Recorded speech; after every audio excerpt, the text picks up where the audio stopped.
नमस्कार बच्चों, पुनः एक बार मेरे वीडियो चैनल हिंदी गुरु और गाइड में गाइड डॉक्टर सिंह में आपका स्वागत है। बच्चों, आज इस वीडियो का मुख्य विषय है समास, और समास के अंतर्गत जो उसका भेद है तत्पुरुष समास, उसकी चर्चा करने में जा रहा हूं। इससे पहले वीडियो में भी मैंने बताया था समास क्या है, अव्ययी भाव समास क्या है। पुनः आज मैं इस वीडियो में बताने जा रहा हूं कि तत्पुरुष समास क्या है। नहीं, तत्पुरुष समास को डिटर्मिनेटिव कंपाउंड इंग्लिश में कहते हैं, बखूबी आप जानते हैं। पुनः इसकी एक बार चर्चा की जा रही है। बच्चों, इस तत्पुरुष समास को जानने से पहले यह जानना बहुत जरूरी है कि कारक के जो 8 भेद होते हैं वे कौन कौन से हैं। कारक भेद आपने पिछली कक्षाओं में पढ़ा है या कभी आप आगे भी पढ़ सकते हैं, लेकिन जो कारकीय प्रसर्ग है, जो कारक भेद है, उसे परिचित होना जरूरी है। ऐसा इसलिए कह रहा हूं क्योंकि इस तत्पुरुष समास के जो 6 भेद हैं उसमें कारकीय प्रसर्ग का प्रयोग होता है, इसलिए कारकीय प्रसर्ग जानना जरूरी है।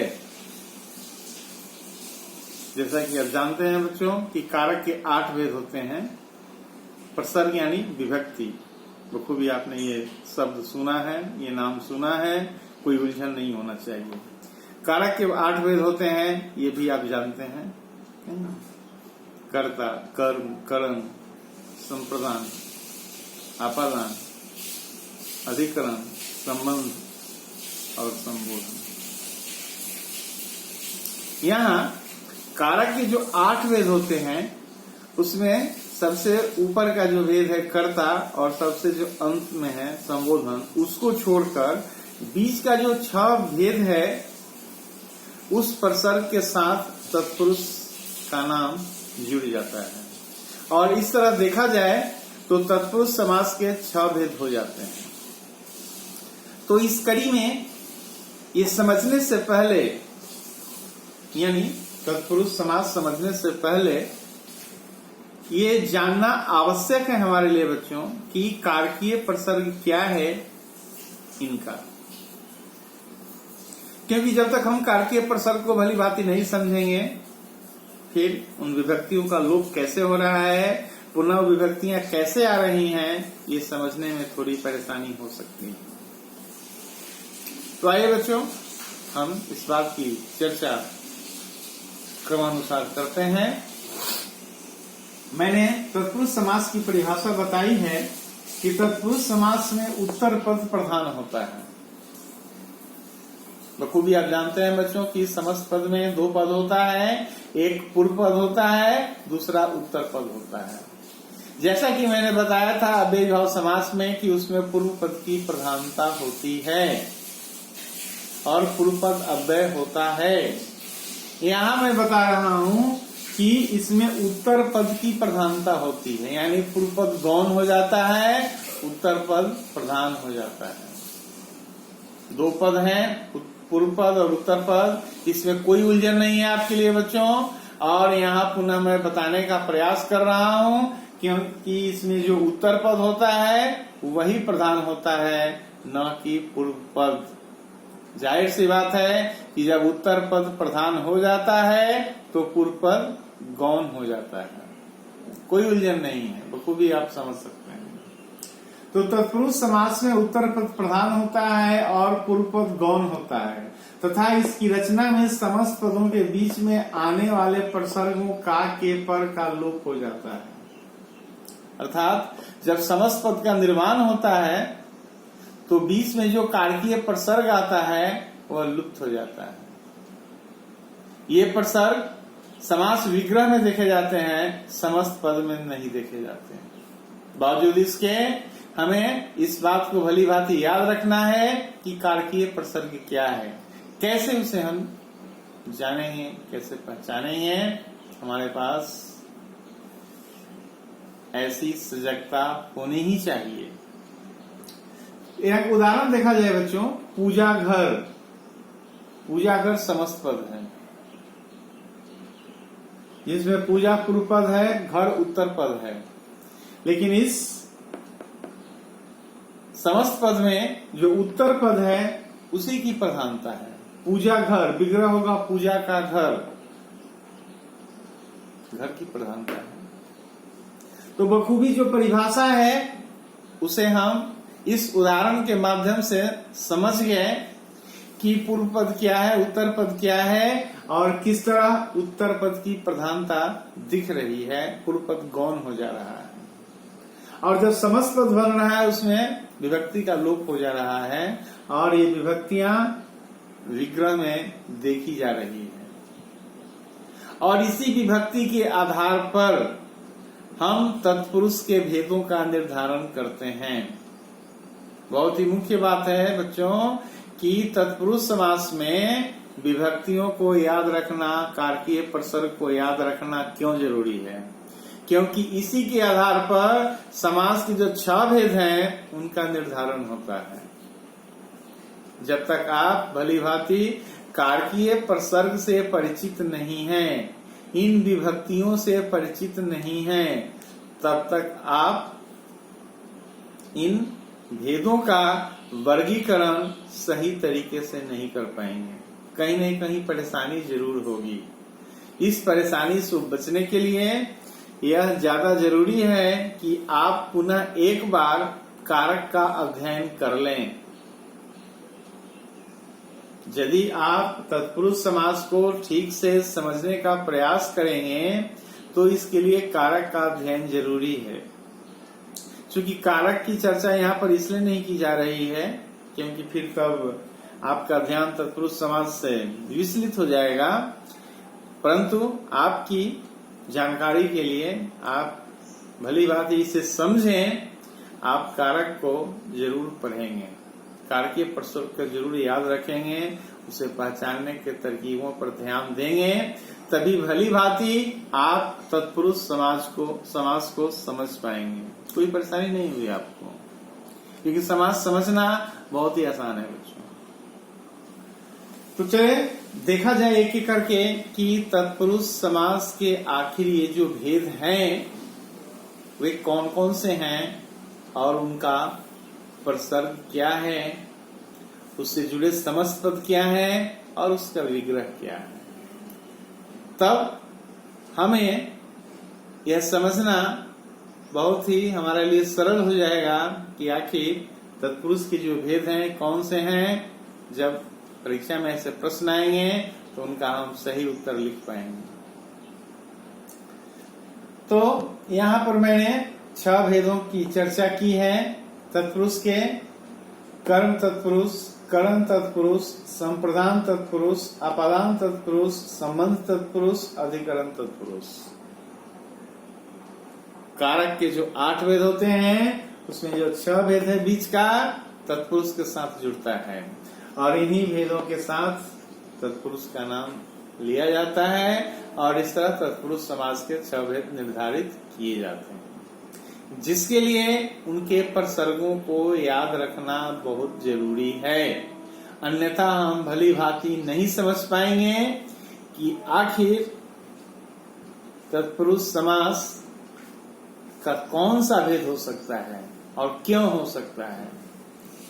बच्चों एक बात मैं बताऊं कि हमेशा व्याकरण तार्किक आधार पर इसका आकलन किया जाता है। कोई सुनी सुनाई बात नहीं होती या फिर किसी ने कह लिया उसको हम आंख बंद करके स्वीकार कर लें, ऐसा भी नहीं होता।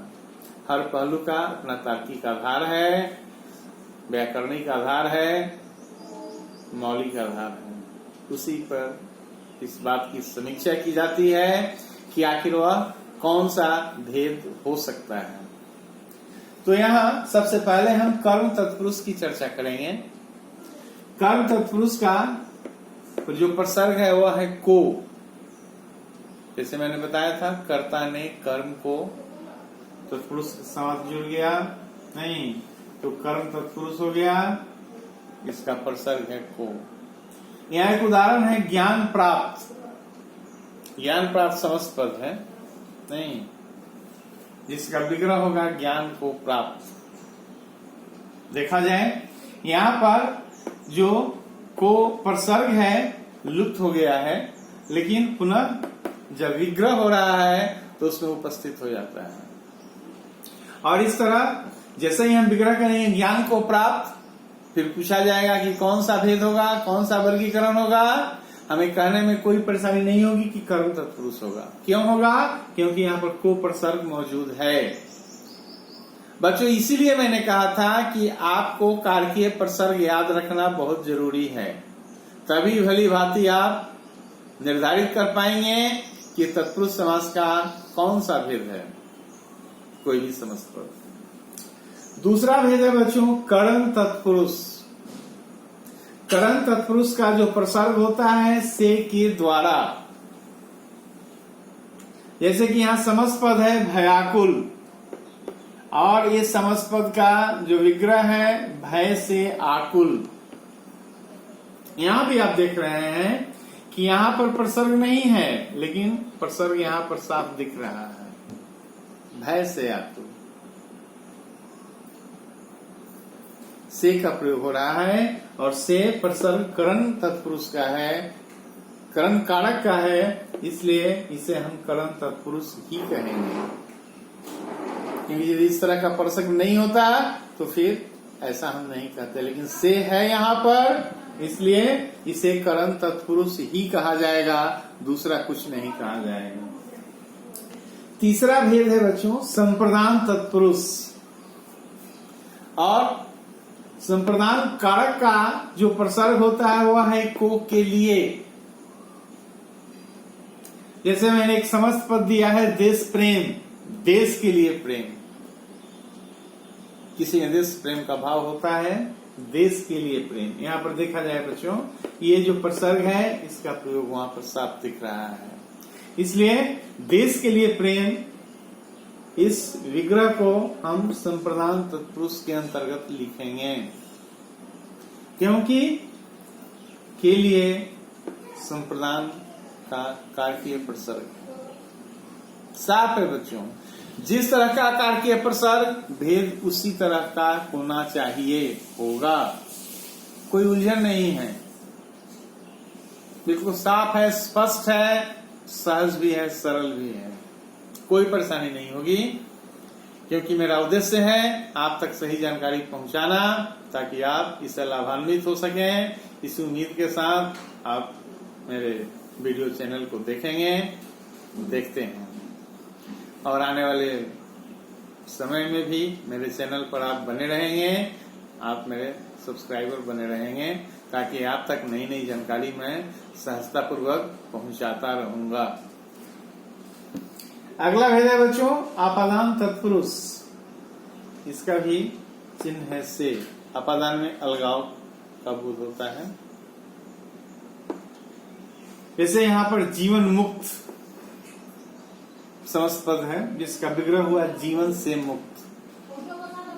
देखा जाए यहाँ पर प्रसर्ग नहीं है, लेकिन यहाँ पर प्रसर्ग है।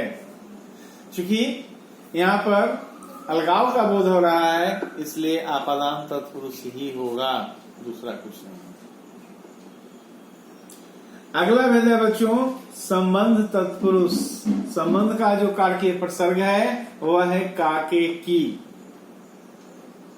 मैंने यहाँ पर समस्त पद लिखा प्रजापति, प्रजा का पति, और इस तरह इसे हम संबंध तत्पुरुष की श्रेणी में रखेंगे। बार बार पुनः मैं बताना चाहता हूं कि कारकीय प्रसर्ग याद रखना, उसे ठीक से समझना तत्पुरुष समास को समझने के लिए बहुत ही आवश्यक है बच्चों। इसे आप नजरअंदाज नहीं कर सकते। जिसे कारकीय प्रसर्ग ठीक से याद नहीं, वह तत्पुरुष समास के इन भेदों का निर्धारण ठीक तरीके से नहीं कर पाएगा। उसे परेशानी हो सकती है, परेशानी होगी। इसलिए आप उन प्रसर्गों को एक बार जरूर देख लेंगे, जरूर उसे याद रखेंगे। अंतिम जो भेद है बच्चों वह है अधिकरण तत्पुरुष। अधिकरण कारक का जो प्रसर्ग है वह है में पर। मैंने यहाँ एक समस्त पद लिखा, सिर दर्द, सिर में दर्द। क्योंकि यहाँ पर में प्रसर्ग है और अधिकरण कारक का में प्रसर्ग होता है, इसलिए सिर में दर्द को हम अधिकरण तत्पुरुष समास की श्रेणी में रखेंगे। तो एक एक उदाहरण के माध्यम से मैंने ये बताने का प्रयास किया कि आखिर भेदों में भिन्नता कैसे है और किस तरह हम कारकीय प्रसर्ग के आधार पर भेदों का निर्धारण करेंगे। बच्चों, तत्पुरुष समास की कड़ी में इस समास का एक अन्य भेद है जिसे हम नैय समास के नाम से जानते हैं। बहुत सारी पुस्तकों में इस बात का जिक्र नहीं रहता, लेकिन मैंने आपकी जानकारी के लिए बताने का प्रयास किया है कि नैय समास भी तत्पुरुष समास के अंतर्गत ही आता है। अब प्रश्न यह है कि नैय समास क्या है?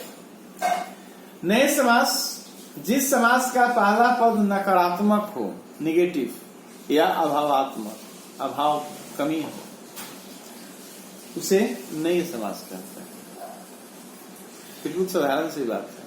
जाहिर सी बात है कि ऐसे समस्त पद में जो पहला अक्षर होगा, जो पहला पद जिसे कहा जाए, वह न होगा या अ होगा। मैंने एक दो उदाहरण दिया है, जैसे अनजाना, न जाना, अतिथि, न तिथि। तो इस ऐसे जो जिस तरह के जो ऐसे जो समस्त पद होते हैं वे नैय समास के अंतर्गत आते हैं, और यह नैय समास तत्पुरुष समास का ही एक अन्य भेद है जिसे जानना जरूरी है। तो इस श्रृंखला के अंतर्गत बखूबी हम जान गए कि तत्पुरुष समास क्या है। तत्पुरुष समास में उत्तर पद की प्रधानता होती है, पूर्व पद गौण हो जाता है और समस्त पद में विभक्ति का लोप हो जाता है। ये दो मुख्य बातें ठीक से याद रखने की है। और इस तरह हमने यह भी देखा कि तत्पुरुष समास के 6 भेद हैं। वे हैं कर्म तत्पुरुष, कर्म तत्पुरुष, संप्रदान तत्पुरुष, आपादान तत्पुरुष, समन तत्पुरुष, अधिकरण तत्पुरुष। इनका ये प्रसर्ग मैंने भी लिख दिया है ताकि आपको परेशानी न हो। ये समस्त पद है और इसके ये विग्रह है। और इसी के साथ मैंने ये भी बताया कि इसका एक अन्य भेद है जिसे नैय समास कहते हैं, जिसका पहला पद नकारात्मक होता है, अभावात्मक होता है। मैंने उदाहरण के लिए दिया अनजाना और अतिथि। उम्मीद करता हूँ बच्चों कि आपने तत्पुरुष समास को भली भांति समझ लिया है, ठीक से समझ लिया है, कोई परेशानी नहीं होगी। और आप निश्चित रूप से लाइक करेंगे, शेयर करेंगे और सब्सक्राइब करेंगे। बच्चों, तब तक के लिए धन्यवाद।